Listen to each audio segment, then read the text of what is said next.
Hello, good morning, student. Today is our SS lecture, lesson number 5, natural disaster. Okay, natural disaster यानी क्या होता है? कुदरती आपत्ति। जो भी कुदरती आपत्ति जैसे कि अर्थक्वेक, सुनामी, फ्लड या द ड्रॉट, इस तरह से सभी कुदरती आपत्ति। तो कौन कौन से कुदरती आपत्ति, नेचुरल डिजास्टर्स कौन कौन से? तो इस चैप्टर में हमको क्या देखना है कि नेचुरल डिजास्टर्स कौन कौन से होते हैं, इसके बारे में देखना है. Okay. On 12th March 2011, Krishna saw the picture of tsunami in the newspaper. जो कृष्णा है वो क्या करते हैं, न्यूज़पेपर में देखता है कि सुनामी आया हुआ. After the reaching school she asked her class teacher, sir I read the newspaper about the tsunami in the newspaper. How does the tsunami occur? The sir replied, natural disasters are of two types. Disaster like earthquake, tsunami and volcano occur due to the changes in the interior of the earth, whereas a disaster like the flood, cyclone, forest fire, drought, etc. occur due to the changes on the surface of the earth. तो इस तरह से जो natural disaster है वो two types के, कौन कौन से? एक इंटीरियर पार्ट के और दूसरा है आउटर पार्ट. तो इंटीरियर पार्ट में जो डिजास्टर होते हैं वो कौन कौन से होते हैं? जैसे अर्थक्वेक, सुनामी और वॉल्केनो. और जैसे कि फ्लड, साइक्लोन और फॉरेस्ट फायर, ड्रॉट, ये अर्थ के ऊपर इस तरह से ये डिजास्टर होते हैं. फर्स्ट इसमें से हमने देखना है कि अर्थक्वेक यानी क्या होता है?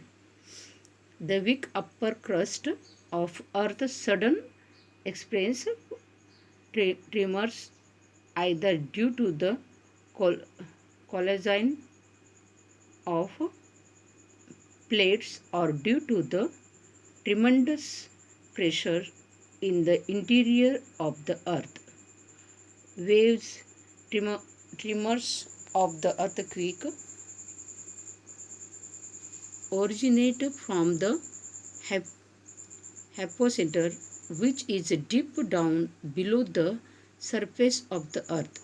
Such sudden shaking or the trembling is known as the earthquake. Earthquake waves are created from the epicenter during the process of the earthquake. Earthquake is occur due to the internal disturbance in the earth.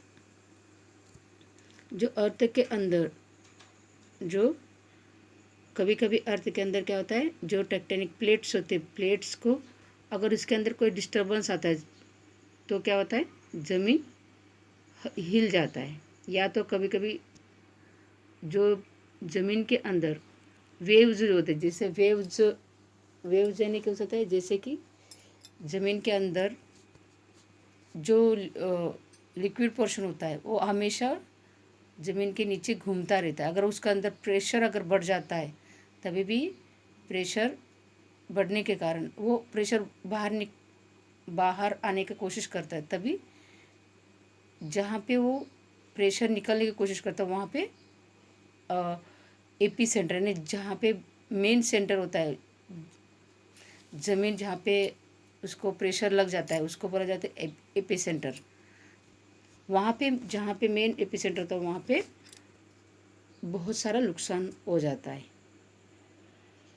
तो यहाँ पे आप picture भी देख सकते हैं. अगर किस तरह से अगर अर्थक्वेक आ जाता है तो यहाँ पे इस तरह से प्लेट्स अगर खिसक जाता है तो प्लेट के इसके अंदर डिस्टर्ब आने के कारण क्या होता है, ज़मीन हिल जाता है. तो हिल जाने के कारण क्या होता है, इस तरह से पूरी तरह से ज़मीन के ऊपर के जो भी हम रहते हैं वहाँ पे सभी बिल्डिंग्स या सब इस तरह से वो गिर जाते हैं. या इस तरह से यहाँ पे पिक्चर में देख सकते कि पूरा के पूरे बिल्डिंग्स जो है वो पूरा गिर जाता है, यानी बहुत सारा तबाही हो जाता है। तो यहाँ पे हम देख सकते हैं कि किस तरह से ये जो टेक्टोनिक प्लेट्स है अंदर, जो ज़मीन के अंदर ये जो पत्थर यानी खिसकने के कारण तो क्या हो गया, ये ज़मीन हिल गई। तो ये ज़मीन हिलने के कारण इस तरह से सभी कोलैप्स हो जाते हैं, बिल्डिंग्स वो सब कोलैप्स हो जाते हैं। तो इस तरह से यहाँ पे हम देख सकते हैं the waves of the earthquake spread of outwards from the epicenter. The point on the surface of the earth exactly above the epicenter, the focus, is known as the epicenter. जो मेन जहाँ पे ये pressure जहाँ पे हो जाता है यानी मेन जो सेंटर होता है उसको बोला जाता है एपिसेंटर, जहाँ से अर्थक्वेक होता है वहाँ पे। The instantly of the earthquake is felt the maximum around the epicenter. ज़्यादा से ज़्यादा नुकसान कहाँ पे होता है, जहाँ पे एपिसेंटर जहाँ पे होता है वहाँ पे सबसे ज़्यादा नुकसान हो जाता है। और the instantly of the earthquake decreases as we move away from the epicenter. The effect of an earthquake depended on the intensity of the earthquake.